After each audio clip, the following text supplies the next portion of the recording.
Ćao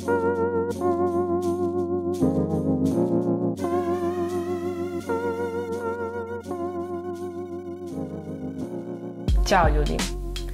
Pre nego što krenem da pričam, ja moram da vam kažem hvala. Hvala vam na nesebičnoj podršci, na divnim porukama i na komentarima koje mi ostavljate. Jako sam srećna što je ovaj kanal postao interaktivan i što zajedno sa mnom učestvujete u temama o kojima bih trebalo da pričam.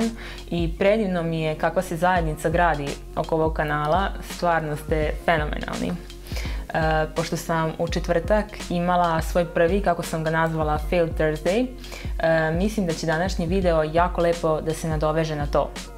Do sada sam uglavnom pričala o ishrani i navikama, pa mislim da je pravo vreme da uvrstimo još neke teme, to jest ovu današnju temu koju ste mi najviše tražili, a to je da vam ispričam priču o tome kako smo moj suprug Danilo i ja počeli da se bavimo fotografijom, kakvi su bili naši početci, koji su to izazovi koje smo prolazili, pa danas možemo da počnemo sa tim, ali pošto je stvarno teško da 10 godina iskustva stavim u jedan video. Ovo će biti jedan mali serijal koji, ako želite da ga ispratite, subscribeujte se i uključite notifikacije kako ne biste ništa propustili. Sve je počelo još kada smo Danilo i ja bili gimnazijalci. Negde oko drugog srednje smo počeli da osjećamo veliku potrebu da se malo osamostalimo i razmišljali smo na koji način bismo to mogli da uradimo.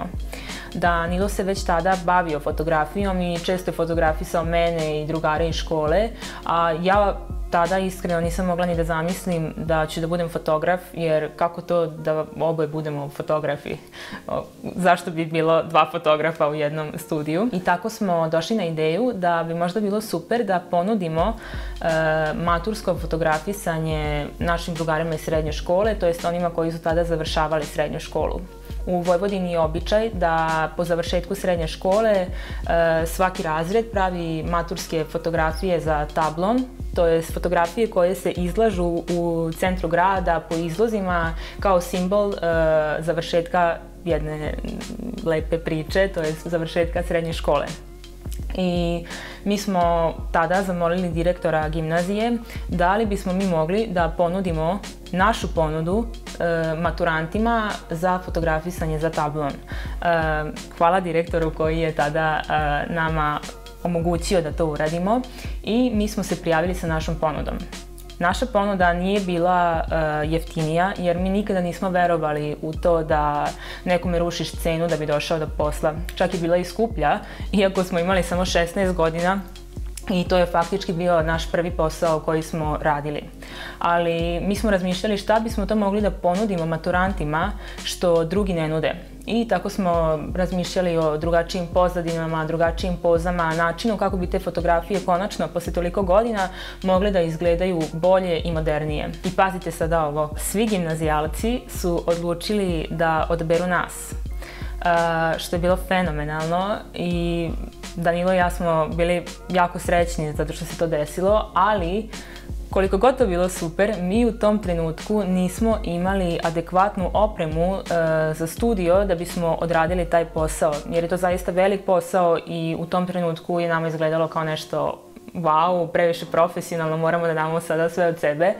I pošto nismo imali opremu, mi smo odlučili da ćemo da prihvatimo posao i da peremo čaše ceo zimski raspust kako bismo skupili pare da kupimo tu opremu koja nam je nedostajala. I tako smo Danilo i ja sa 16 godina napravili svoj prvi mali posao. Posle toga, naredne 2 godine su nam osim gimnazijalaca dolazili i učenici iz drugih srednjih škola.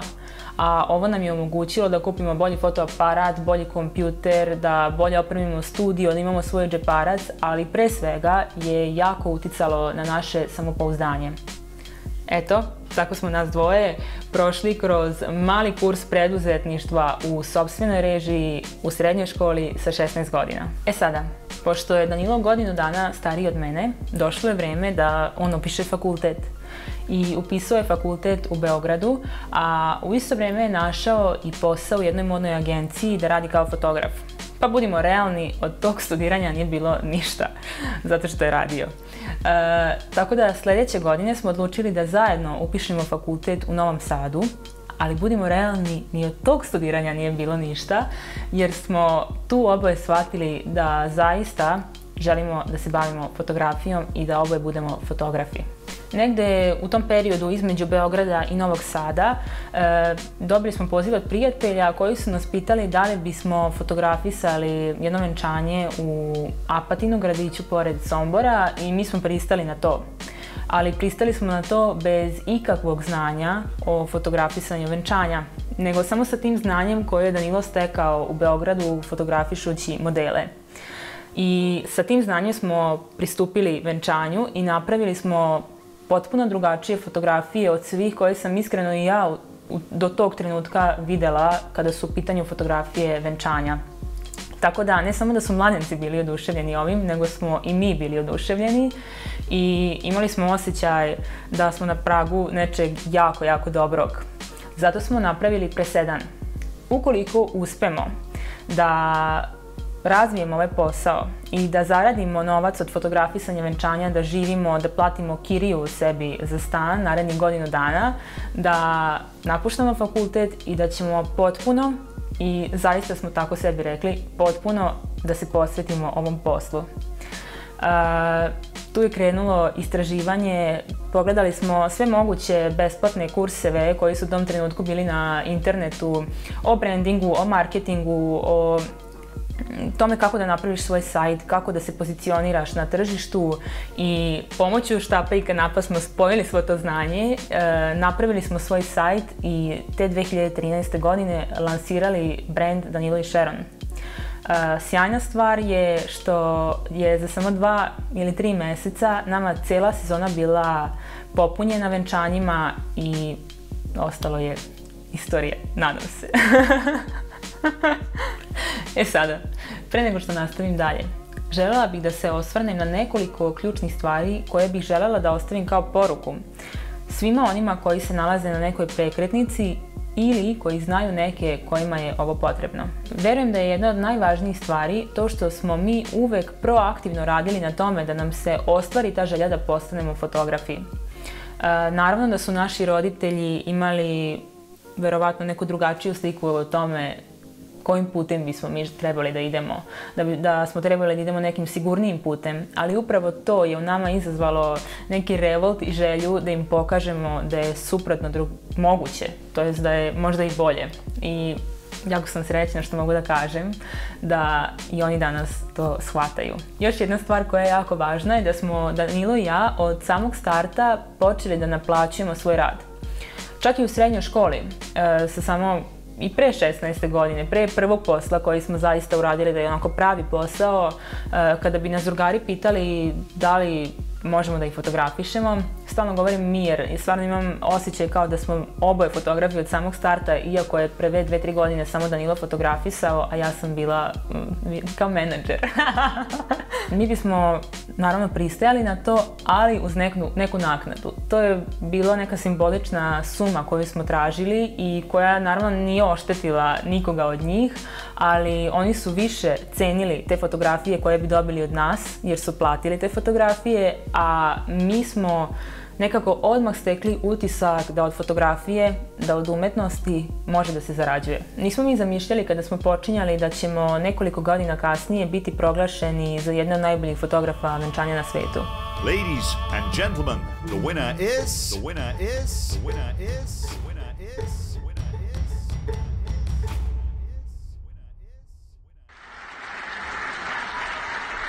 U stvari mi smo zamišljali mnogo više, ali za to ima vremena. Ali smo zaista znali da ćemo svakoga dana da dajemo sve od sebe i da ćemo se truditi da budemo što bolji u tome što želimo da postignemo. To je podrazumevalo da svaki dan maštamo, da svaki dan pričamo, razgovaramo o poslu i nekako se izgubila granica između toga šta je posao, a šta je naš privatni život, jer je to sve jedno zajedno sada i već dugo godina. Tako da smo stalno razmišljali koga bismo fotografisali, gde bismo fotografisali, šta je sljedeći korak koji želimo da postignemo i stvarno nam nikada nije bilo glupo da pokucamo na vrata za koja mislimo da bi nam otvorila put koji želimo. I ne mogu da kažem da smo se mi zbog toga odricali zabave ili da nam je bilo teško. Jednostavno smo uživali u tom procesu, u tome da svaki dan dolazi nešto novo i da svaki dan želimo da učimo više i više. I tako da smo mi na osnovu našeg ličnog iskustva naučili da kada radiš, učiš i napreduješ, jednostavno je nemoguće da ne dođeš tamo gdje si želeo da budeš. Verovatno će to da ide sporije nego što si ti zamislio. Sigurno će da ide sporije nego što si zamislio, ali najvažnije od svega je da limit u napretku ne postoji. Limit nastaje samo onda kada mi odlučimo da odustanemo. I želela bih još jednu stvar da istaknem, a to je da apsolutno nije bitno da li neko drugi veruje u vašu ideju, sve dok vi verujete u nju i dok ste spremni da date sve od sebe da istrajete u tome. Također, apsolutno nije bitno koliko imate godina, jer mi smo krenuli da se bavimo fotografijom sa 16 godina, sada smo počeli i isto ušli u nešto novo sa 28 godina, YouTube, i sigurna sam da ćemo i sa 40 i sa 60 godina da ulazimo u neke nove stvari. Jer mislim da uopšte nije bitno koliko imaš godina, već koliko si spreman da se daš da ostvariš svoje želje i ciljeve. Sigurno je lakše da uđeš u neki posao kada si srednjoškolac i kada nemaš pojma koliko u stvari nemaš pojma. Ali budimo realni, nikada nećemo biti mlađi od onoga što smo danas.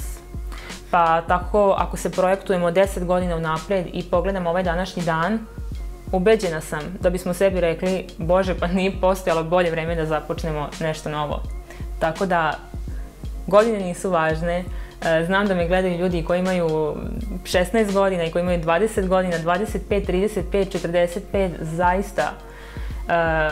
Možete da kažete da je lako meni sa 28, ali ja ne verujem u to i potrudit ću se da tako ostane do kraja.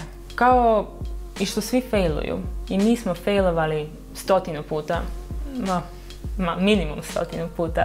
Pa failovali smo pre nekoliko nedelja kada nismo stigli da napravimo recept, pa smo se odlučili da je možda okej da napravimo i neku drugačiju formu videa, kao što je ova, gdje ja sada pričam. Failovali smo u četvrtak, kada smo shvatili da bismo možda trebali da koristimo rokovnik, jer smo shvatili da je posao biti YouTuber zaista full time posao, a mi već imamo jedan full time posao i sad treba spojimo ta dva posla. Failujemo svaki dan, ali ono što je najvažnije je kako mi taj fail gledamo. Ukoliko naučimo nešto iz faila, iz toga što smo nešto propustili, što nismo dobro odradili, onda smo u stvari pobedili. Tako fail postaje win. I ovdje ću stati za danas. Kao što sam već rekla, priča o građenju našeg brenda, o našem putu je zaista opširna i može da stane u jedan video, ali bi to bilo baš zbrzano i zato sam željela da je podelim u segmente kako bih iz svakog dela izdvojila jasnu poruku za one kojima je potrebna i koji žele da je čuju. Pa ukoliko znate nekoga da je na početku i da bi mu ovako nešto značilo, podelite ovaj video sa njim. A također ću vas sada zvati na par klikova da uradite, a to je da lajkujete ovaj video ako vam se dopao, zato što algoritam YouTube-a to voli, tako da će ovaj video da dođe do još više ljudi. Da se subscribe-ujete na moj YouTube kanal kako ne biste propustili ovaj serijal i neke super recepte koje delim, i da se subscribe-ujete na moju newsletter listu ukoliko želite, naravno, zato što tamo delim neke malo ličnije priče i delim neku super muziku, bar ja mislim da je super, tako da sad sam vas sve pozvala na sve to da odradite, ne oduzima puno vremena, a dobro je i za mene i za vas, tako da ljudi, vidimo se već u četvrtak, pošto idem sada da snimam recept koji je trebao da izađe sad u četvrtak prošli, tako da ove nedelje ima 2 videa. Previše pričam. Aj, čao!